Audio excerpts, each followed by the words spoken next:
Parents are supposed to build their children, not break them. But in my life, the opposite happened. I grew up in a small Ohio town. From the very beginning, I worked hard. Part-time jobs in high school, scholarships, late night studying, all to make a better life for myself.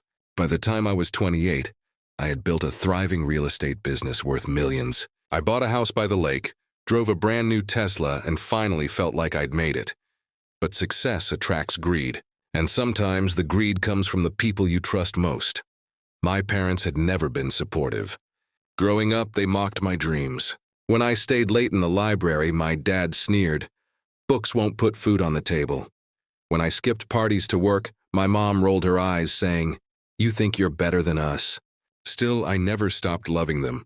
I thought once I made it, they would be proud. But pride was never in their vocabulary, only envy. One Saturday, I invited them over to my lake house. The sun was shining, the water sparkled, and I was proud to show them what I had achieved. Instead of joy, I saw calculation in their eyes. My mom's gaze lingered on the artwork. My dad walked through the garage, whispering, "This car alone could buy us a second house." A week later, the storm hit. I received a legal notice in the mail.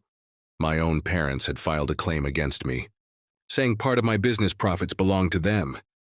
Their lawyer argued that since they raised me and invested years in my upbringing, they were entitled to financial compensation. I couldn't believe it. My own parents were trying to strip me of everything I'd worked for. When I confronted them, my dad didn't flinch. "You owe us. Without us, you'd be nothing. It's time you pay up," my mom added with a smile that cut deeper than any knife. "Family always comes first. Hand over the house, the car, and we'll let you keep a little for yourself." It wasn't a request. It was a threat. I walked away that night with my chest tight, my head spinning. I wanted to scream, but instead I smiled, because they had no idea who they were playing with. You see, my parents never realized one thing. While they were busy mocking me, I was building not just a business, but a fortress. Every contract, every deed, every investment was secured under airtight legal protection. And I had quietly documented years of their negligence and verbal abuse. The next step was chess, not checkers. I met with my attorney, a brilliant woman named Vanessa. Together, we built a case so strong it turned their attack into their downfall. We filed a countersuit, citing extortion, harassment, and emotional abuse. And because they had already tried to seize assets illegally through false claims, we pushed for fraud charges. The day of the court hearing, my parents walked in smug, certain they would walk out with my money. My dad even winked at me across the room.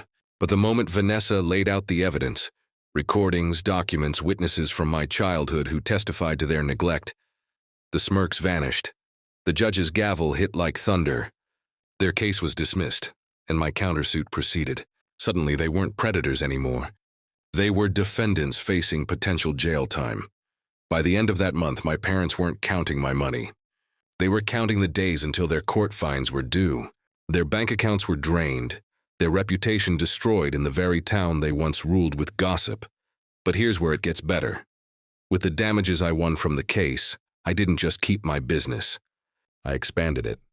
I bought 3 more properties and turned one of them into something symbolic. The Haven Foundation, a housing project for young people thrown out or betrayed by their own families.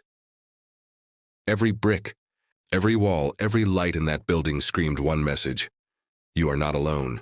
You will rise again. And as for my parents, they tried calling me, leaving voicemails filled with fake apologies. My mom's voice trembled. "We didn't mean it, honey. We just thought, delete." My dad growled, "You can't just cut us out. We're your blood. Delete." Blood means nothing when it's poisoned. Today I sit by my lake house window watching the water ripple under the sunset.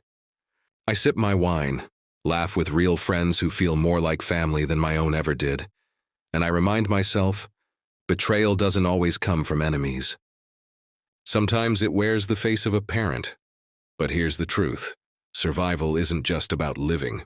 It's about thriving after they tried to break you. And the sweetest revenge isn't screaming or fighting back. It's building an empire so strong that those who tried to destroy you are forced to watch from the ruins of their own greed. So, To anyone out there who's ever been betrayed by the very people who should have protected you, remember this: you are not powerless. You are not weak. And when you rise so high they can't even see you anymore. If you felt this story hit home, don't just scroll away. Subscribe now, because the next story might just mirror your life in ways you never imagined. Stay sharp. Stay unshakable. Stay legendary.